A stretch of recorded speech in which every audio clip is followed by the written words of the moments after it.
President Bashar al-Assad of Syria, thank you very much for talking to RT today. You're most welcome in Damascus. So, many people were convinced a year ago that you would make it this far. But yet again, we're sitting in a newly renovated presidential palace and recording this interview. Who exactly is your enemy at this point?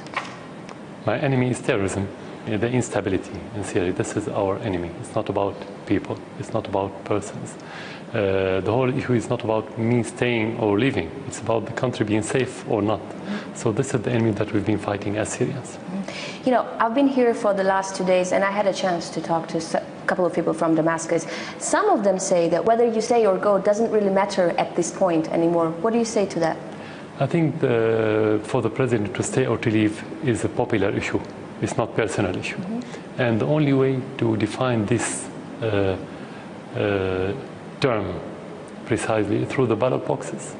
So it's not about what we hear, it's about what we can get through that box. And that box will tell any president to stay or leave, very simply. I think what they meant was that at this point, you are not the target anymore, Syria is. I wasn't the target, I wasn't the problem anyway. The West always created enemies. It was the communism, then it became the Islam, then it became Saddam Hussein for different reasons. And now they wanted to create a new enemy, as Bashar. So they said the problem is the president, so he has to leave. That's why we have to focus on the real problem, not to waste our time listening to what they say. But do you personally still believe that you are the only man who can hold Syria together and the only man who can put an end what the world calls a civil war? We have to look at it from two aspects. The first aspect is the Constitution, and I have my authority through the Constitution. According to this authority and to the Constitution, I have to be able to solve the problem. But if we mean it that you don't have any other Syrian who can be president, no. Any Syrian could be president. We have many Syrians who are eligible to be in that position. You cannot link the whole country only to one person always. But you're fighting for your country. Do you believe that you are the man who can put end to the conflict and restore peace? I have to be the man who can do that, and I hope so. I have. But it's not about the power of the president. It's about the whole society. I have to be precise about this. The president cannot do anything without institutions and without support of the people. So the fight now is not the president's fight, it's Syrians' fight. Every Syrian is involved in defending his country now. It is, and a lot of civilians are dying as well in the fighting. So if you were to win this war, how would you reconcile with your people after everything that has happened? Let's be, again, more precise. The problem is not between me and the people. I don't have a problem with the people, because the United States is against me, the West is against me, many Arab countries, including Turkey, which is not Arab, of course, against me. And if the Syrian people are against me, how can I be here? They're not against you. They're not against you. If the whole world, or let's say a big part of the world, including your people against you, are you a Superman? You're just a human being. So this is not logical. So it's not about reconciling with the people. And it's not about reconciliation between the Syrian and the Syrian. You don't have civil war. It's about terrorism and support coming from abroad to support terrorists to destabilize Syria. This is our war. You still don't believe it's a civil war? Because I know that there's a lot of, except for terrorism, which everyone believes takes place in Syria, there's also a lot of confession-based strife. For example, we all heard about the mother who has 2 sons. One son is fighting for the government forces, another one is fighting for the rebel forces. How is this not a civil war? You have division, but division doesn't mean civil war. It's completely different. Civil war should be based on ethnical problem or sectarian problem. Sometimes you may have sectarian or ethnical tension, and tension doesn't mean problem. So if you have division in the same family or in a bigger tribe or whatever, or in the same city, it doesn't mean civil war. This is completely different, and that's normal. You should expect that. When I asked about reconciling with your people, this is what I meant. I've heard you say on many different occasions that the only thing you care about is what Syrian people think of you and what Syrian people feel towards you and whether you should be a president or not. Aren't you afraid that at the end of the day, because there's been so much damage done to the country, that they won't care about the truth, but they will just blame you? Yeah, this is a hypothetical question because what the people think is the right thing. So what they think, we have to ask them. But I don't have this information right now. So again, I'm not afraid about what they think about me. I'm afraid about my country. We have to be focused on that. Okay. You know, for years, there has been so many stories about almighty Syrian army, omnipotent Syrian secret services. But then we see that, you know, the government forces aren't able to crush the enemy like people expected it would. And we see terrorist attacks take place in the middle of Damascus almost every day. Were there myths about the Syrian army and about the strong Syrian secret services? Usually when you have army, when you have secret intelligence, the things should focus on external enemy, not internal enemy. Even if you have internal enemy like terrorism, you have society that could help you at least not to provide the terrorists with incubator. In that case, it's a new kind. We have a new kind of war.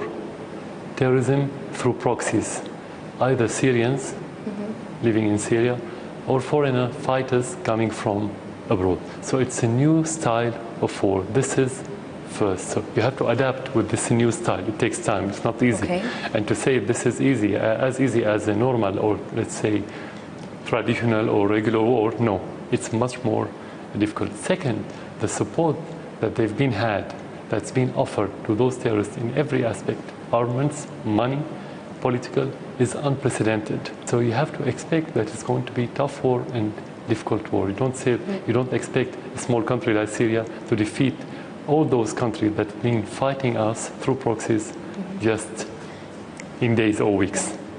Yeah, because when you look at it, I mean, on one hand, you have one leader with the army. He tells his army, go straight, go left, go right, and the army obeys. On the other hand, you have fractions of terrorists who have no one to unify them, exactly. No unified strategy to fight you. So how does that really happen when it comes to fighting each other? This is another aspect of the problem, that those terrorists fighting from within the cities. In the cities you have civilians. When you fight this kind of terrorists, you have to be aware that you should do the minimum damage to the infrastructure and minimum damage to the civilians, because you have civilians and you have to fight. You cannot leave terrorists just killing and destroying. So this is the difficulty in these kinds of war. You know, the infrastructure, military infrastructure, economy is suffering. It's almost as if like Syria is going to fall into decay very soon, and the time is against you. In your opinion, how much time do you need to crush the enemy? You cannot answer that question because no one claimed that he had the answer about when to end the war, unless we have the answer when they're going to stop smuggling foreign fighters from different part of this world, especially the Middle East and the Islamic world, and when they're going to stop sending armaments to those terrorists. If they stop, this is where I can answer you. I can tell you in weeks we can finish everything. It's not a big problem. But as long as you have continuous supply in men and armaments and everything else and logistics, is going to be long-term war. Also, when you think about it, you have 4,000 kilometers of loosely controlled borders, so you have your enemy that can at any time cross over Jordan or Turkey, rearm, get medical care, and come back to fight you. Exactly. How exactly you deal with no country in the world can seal the border. Sometimes they use this word, which is not correct. Even the United States cannot seal its border with Mexico, for example. Maybe the same for Russia, which is a big country. So no country can seal the border. You can only have better situation on the border when you have good relation with your neighbors. Something that we don't have, at least with Turkey now. Turkey support more than any other country the smuggling of armaments and terrorists. Can I ask you something? I've been in Turkey recently, and people there are actually very worried that war will happen between Syria and Turkey. Do you think a war with Turkey is a realistic scenario? Rationally, no, I don't think in that regard, for two reasons. The war needs public support, and the majority of the Turkish people don't need this war. So I don't think any rational official would think about going against the will of the public in his country. The same for the Syrian people.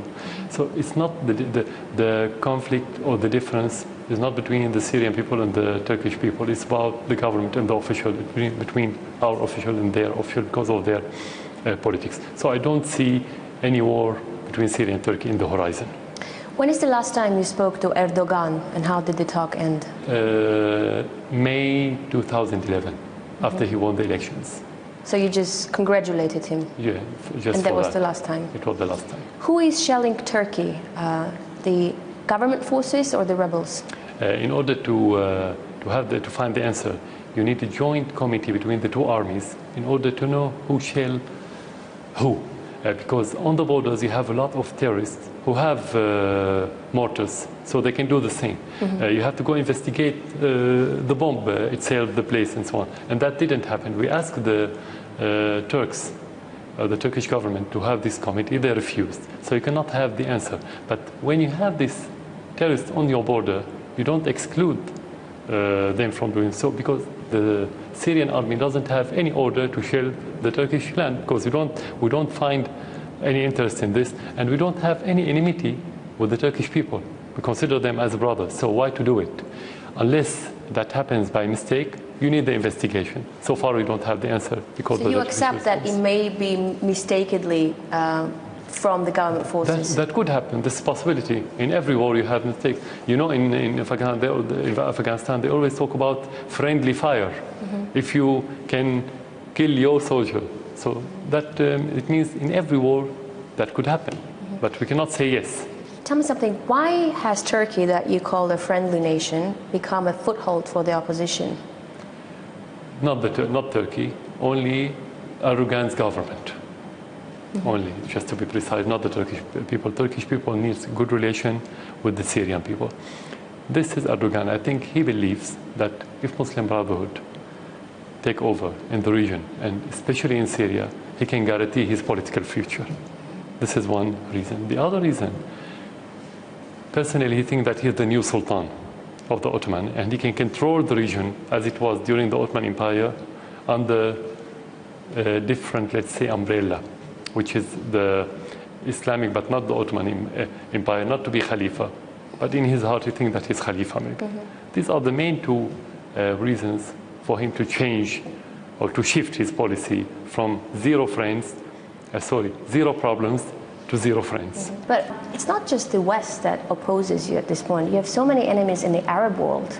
Why? And that's to say, like 2 years ago, when someone heard your name in the Arab world, they would straighten their ties. And now on the first occasion, they betray you. Why do you have so many enemies in the Arab world? They're not enemies. Some of them, the majority of the Arab governments support Syria in their heart, but they don't dare to say that explicitly. Why not? Under pressure by the West, sometimes under pressure by the petrodollar in the Arab world. Who supports you from the Arab world? Many countries support Syria by their heart, but they don't dare to say that explicitly. But first of all, Iraq plays a very active role in supporting Syria during the crisis, because it's a neighboring country, and they understand and they recognize that if you have war inside Syria, you will have war in the neighboring country, including Iraq. I think other countries, they have a good position, like Algeria, Oman, mainly. Those are the countries. And other countries, I wouldn't count all of them, but I would say they have positive position, but without taking actions. Saudi Arabia and Qatar, why are they so adamant about you resigning? And how would an unstable Middle East fit their agenda? Let's be frank, I cannot answer on their behalf. They have to answer that question. But what I could say, that the problem between Syria and many countries, whether in the Arab world or regional or in the West, that we keep saying no when we think that we have to say no. That's the problem.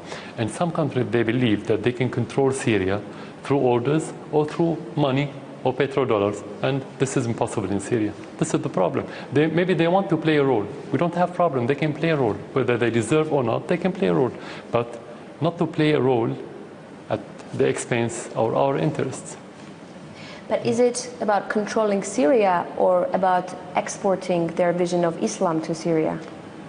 You cannot put it as a government policy sometimes. Sometimes you have institutions in certain countries. Sometimes you have personnel who try to promote this, but they don't announce it as official policy. So they didn't ask us to promote their, let's say, extremist attitude of their institutions. But that happens, in reality that happens, whether through indirect support of their government or through the foundation from the institution and the personnel. So this is part of the problem. But when I want to talk as government, I have to talk about the announced policy. The announced policy is like any other policy, that it's about interests, it's about playing a role. But we cannot ignore what you mentioned. It is. Iran, which is a very close ally, also exposed to economic sanctions, also facing a threat of military invasion. If you were faced with an option, cut ties with Iran in exchange of peace in your country, would you go for it? There's no contradiction. I don't have this contradicting option. Why? Because we had good relation with Iran since '79 till today, and it's getting better every day. But at the same time, we are moving toward the peace, and we had peace process, we had peace negotiations. Iran wasn't a factor against peace. So this is misinformation they try to promote in the West, that if we need peace, we don't have to have good relation with Iran. There's no relation. It's completely two different subjects. Iran supported Syria, supported our cause, the cause of the occupied land, and we have to support them in their cause. That's very simple. Iran is a very important country in the region. If we are looking for stability, we need good relation with Iran. You cannot talk about stability while you have bad relation with Iran, with Turkey, with your neighbors, and so on. This is it. Do you have any information that the Western intelligence are financing rebel fighters here in Syria? No, so far what we know that they are offering the knowledge support of the terrorists through Turkey, sometimes in Lebanon, mainly. But we have the other intelligence, not the Western, in the region. Some of them are very active, more active than the Western, under the supervision of the Western intelligence. What's the role of al-Qaeda in Syria at this point? Are they controlling any of the rebel coalition forces? No, I don't think they're looking to control. They look to have their own, let's say, kingdom or emirat in their language. But mainly now they try to scare the people through explosion, assassination, suicide bombers, things like this, to push the people toward desperation and to accept them as a reality. So they go step by step. But their final aim is to have this, let's say, Islamic emirate in Syria, where they can promote their own ideology in the rest of the world. From those who are fighting you and those who are against you, who would you talk to? We talk to anyone who has genuine will to help Syria, but we don't waste our time with anyone who wants to use our crisis for his own personal interest. You know, you've been many times, not you, but the government forces have many times been accused of war crimes against their own civilians. Do you accept that the government forces have committed war crimes against their own civilians? We are fighting terrorism. We are implementing our constitution by protecting the Syrian people. Let's go back to what happened in Russia more than a decade ago. You faced the terrorism in Chechen and other places. They attack people in theaters, schools, and so on. And the army in Russia protected the people. Would you call it war crime? No, you wouldn't. A few days ago, Amnesty International recognized the crime that was committed a few days ago when they captured soldiers and executed them. And the Human Rights Watch recognized more than once about the crimes of those terrorist groups, and it was described a few days ago as war crime. This is the first point. The second point, if you have army that committed crime against its people, this is devoid of logic, because the Syrian army is made up of Syrian people. If you want to commit crime against your people, the army will divide, will disintegrate. So you cannot have strong army, unified army, while you're killing your people. Third, the army cannot withstand for 20 months in these difficult circumstances without having the embrace of the public in Syria. So how could you have this embracement while you're killing your people? This is contradiction. So this is the answer. When is the last time you've spoken to a Western leader? Before the crisis. It was before the crisis. Before the crisis. Were there any time at which they tried to give you conditions that if you left the post of presidency, then there will be peace in Syria, or no?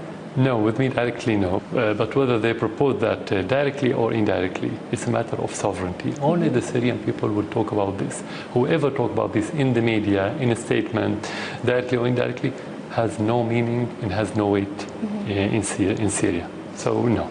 But, you know, do you even have a choice? Because from what it seems from the outside, even if you wanted to go, you wouldn't have anywhere to go. Exactly. Where would you go if you wanted to leave? To Syria.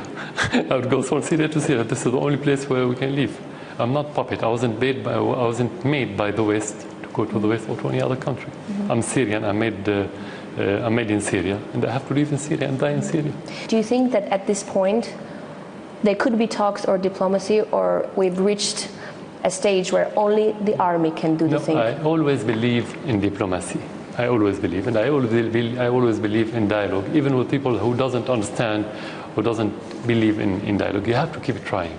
Whether you succeeded or not, I think we always have partial success. You have to look for this partial success before you achieve the complete success. But you have to be realistic. You don't think that only dialogue can make you achieve something, because those people who commit these acts, there are two kinds. One of them doesn't believe in dialogue, especially the extremists. And you have the outlaws who have been convicted by the court years ago before the crisis. And their natural enemy is the government, because they're going to be detained if you had a normal situation, let's say. The other part of them is the people who has been supplied by the outside. And they can only be committed to the people or to the governments who pay them the money and supply them with armament. They don't have choice, they don't have decision, they don't own their own decision. So you have to be realistic. And you have the third part of the people, whether he's militants or politicians, who can accept the dialogue. That's why we've been in this dialogue for a month now, even with militants. And many of them give up their armaments and they went back to their normal life. Do you think a foreign invasion is imminent? I think the price of this invasion, if it's happened, is going too big, more than the whole world can afford. Because if you have problem in Syria, and we are this last stronghold of secularism and stability in the region, and coexistence, let's say, it will have a domino effect that will affect the world from the Atlantic to the Pacific. And you know the implication of on the rest of the world. I don't think the West is going in that regard. But if they do so, nobody can tell what's next. Mr. President, do you blame yourself for anything? Normally, you have to find mistakes. You do it with every decision. Otherwise, you're not a human. What's your biggest mistake? I don't remember, to be frank, now. But I always, even before taking the decision, I have to consider that part of it will be wrong. But you cannot tell about your mistake now. Sometimes, especially during crisis, you don't see what's right and wrong until you overcome the situation that you are in. So I wouldn't be objective to talk about mistakes now, because you're still in the middle of the So you don't have regrets yet? Not now, as it. When everything is clear, you can talk about your mistake. But you definitely have mistakes. That's, If today was 15th of March 2011, that's when the protests started to escalate and grow, what would you do differently? What I would do what I did. Exactly the 15th the same. of March, exactly the same. To ask the different parties to have dialogue and to stand against the terrorists. Because that's how it started. It didn't start as marches. The umbrella was marches, but within those marches you had militants who started shooting the civilians and the army at the same time. Maybe on the tactical level you could have done something different, but as president you're not tactical. You always take the decision on strategic level, which is different. President al-Assad, how do you see yourself in 10 years' time? In 10 years, through my country, I cannot see myself. I can see my country in 10 years' time. This is where I can see myself. Do you see yourself in Syria? Definitely, I have to be in Syria. It's not about the position. I don't see myself whether president or not. That's not my interest. I could see myself in this country, safe country, stable country, more prosperous country. President Bashar al-Assad of Syria, thank you for talking to our team. Thank you for coming to Syria again.